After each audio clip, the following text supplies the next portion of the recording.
Jadi apa ya, orang itu kadang yang salah itu lebih masuk akal kadang-kadang ini. Saya teruskan ya supaya ini dapat barokahnya Raden apa? Asnani. Saya mohon sekali ya, kalimatul haqqin itu harus kamu jaga. Caranya jaga ya tadi. Kalau kamu tidak bisa ilmu mantek, misalnya al-alam mutaghayyir wa kullu mutaghayyir hadis la budda min muhdits, itu kenjelimetan. Pakai saja teori umum bahwa gambar apapun jelimetnya itu dimulai dari satu titik. Karena nggak bisa, nggak dimulai dari satu titik, nggak bisa. Maka alam apapun jumlahnya nggak terhingga tetap dimulai dari al-wahidul qahar, yaitu satu titik. Yaitu dalam konteks tauhid tentu itu Allah Subhanahu wa ta'ala. Sehingga Nabi Ibrahim itu orang paling sukses bikin waja'alaha kalimatam baqiyatan fi aqibi. Terus Nabi Muhammad begitu, sahabat begitu, sampai kita sekarang diajari ilmu mantek. Ilmu mantek itu logika yang nggak terbantahkan. Karena mau tidak mau. Kata Imam Syafi'i, fa innal uqula muttarratun ila qabulil haq, karena akal akan dipaksa menerima kebenaran. Dan itu yang terjadi di Uni Soviet. Dikooptasi 100 tahun untuk berfaham ateis, dilawan oleh ilmu tetap menanamkan ilmu tauhid, ilmu mantek. Ketika Uni Soviet secara politik runtuh, semuanya menjadi muslim, termasuk negara-negara yang dulu dikooptasi. Maka kamu tidak usah kecil hati di Indonesia, apapun rusaknya negara ini, asal kita cara bertauhid benar, insya Allah tetap meninggal husnul khotimah. Karena sudah janjinya Allah, yusabbitu walladzina amanu bil qaulits tsabit. Sing jelas itu nomor satu tuh al qaulits tsabit. Memang itu logika yang masuk akal. Jadi jangan kira semua orang ditanya amar rabbuka, ndak. Banyak ulama yang enggak ditanya. Masyhur itu dalam cerita keramat-keramat. Ada guru tauhid ngajarin tauhid. Setelah ditanya mungkar nakir, Imam Malik datang. Kamu nanya ini, man rabbuka man nabiyuka, kamu tahu ini guru Umul Barohin yang tukang ngaji tauhid.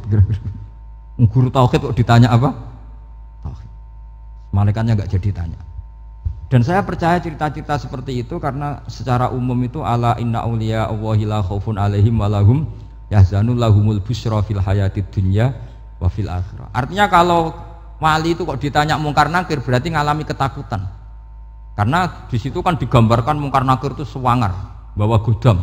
Kalau yang tanya nggak bisa dipukul sampai ajur sak walang-walang. Pokoknya ceritanya kan seru seperti itu. Nah itu kalau betul begitu terus ayat la khaufun alaihim walahum yahzanun kayak apa? Makanya dalam kitab Nashihul Ibad itu ada cerita ini. Sampean boleh nggak sependapat dengan saya, tapi semoga nasib sampean nanti digebuki malaikat. Karena orang itu akan mengalami seperti yang dirasakan. Anak indadzoni abdibi. Saya tidak bayangkan akan mengalami itu.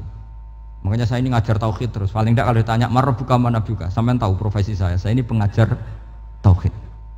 Dan biji saya 9. Dulu saya di MGS, kalau ada teman bijinya tauhid kok 4, terus gak ahli swarga, tauhidnya jeblok. Dari kalau bijinya 4 terus gak ahli swarga, tauhidnya apa? Jeblok. Tapi yang bijinya 9, ahli swarga, tauhidnya itu saya dulu bijinya 9. Terus 9 terus sampai tamat. Karena nggak ada biji 10. Karena kalau 10 itu kan terlalu sempurna, nggak baik lah manusia kok sempurna gitu. Jadi sudah 9 aja kan gitu. Tapi sebetulnya pantasnya ya dapat 10.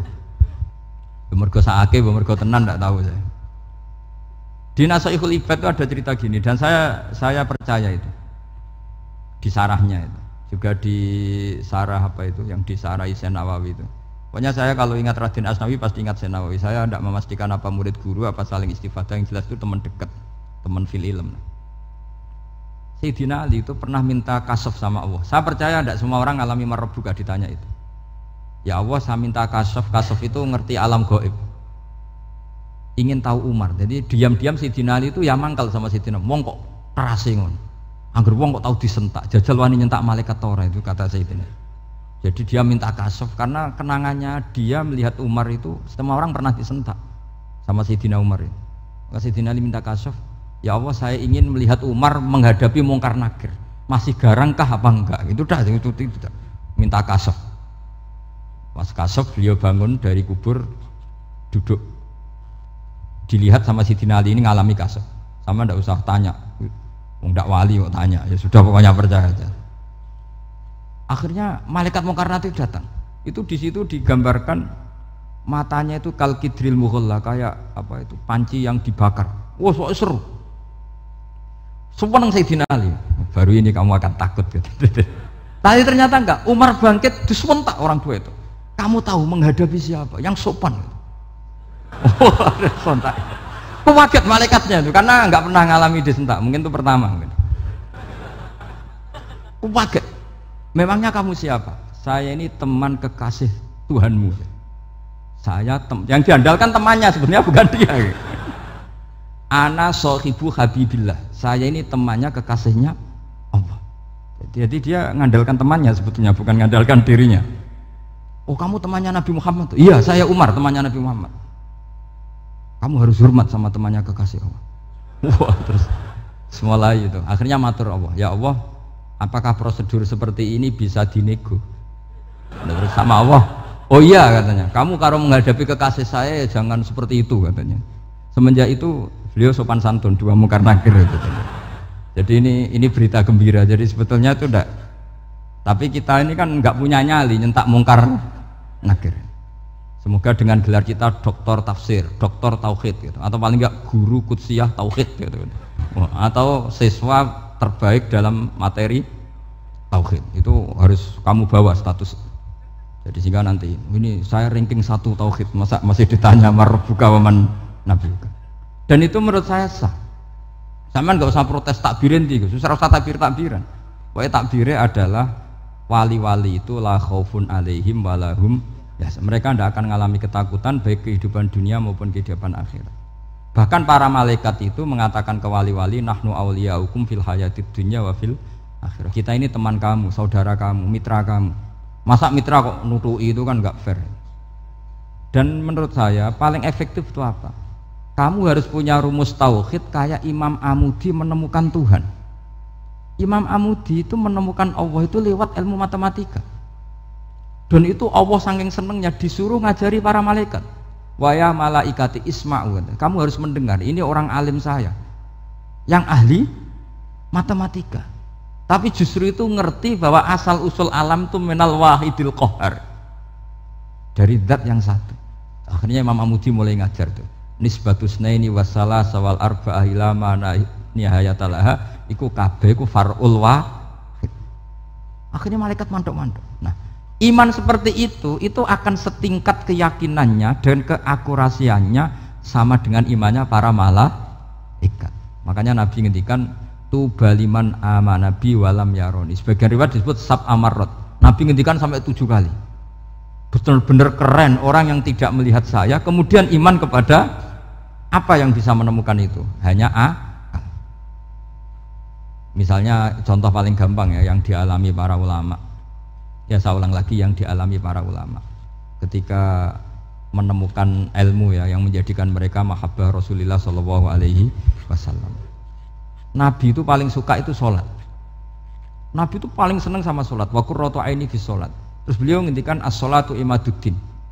Terus beliau kalau muji sholat itu sundul langit. Sampai beliau kalau banyak masalah itu bilang ke Bilal, arifna ya Bilal, saya kasih istirahat. Itu maknanya mau sholat. Semuanya sholat. Pertanyaannya adalah, apakah mungkin seorang raja yang ambisi jadi raja kemudian yang dikampanyakan adalah orang supaya sholat? Tentu kalau Nabi seorang raja, beliau akan kampanye gimana?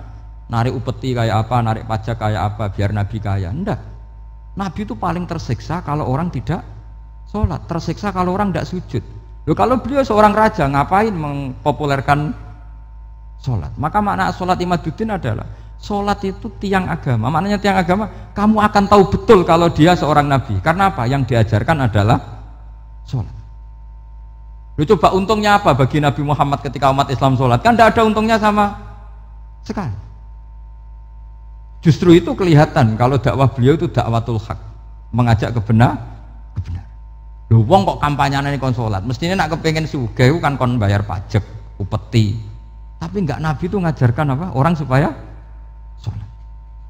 Dan ini diimplementasikan sama Raden Asnawi, beliau ngarang pesolatan. Orang sealim itu yang dikarang pesolatan. Makanya saya itu kagum. Saya saksinya banyak, tanya murid-murid saya kalau beli pesolatan sak kerdus, saya kirim ke Korea, terus ke pedalaman-pedalaman itu.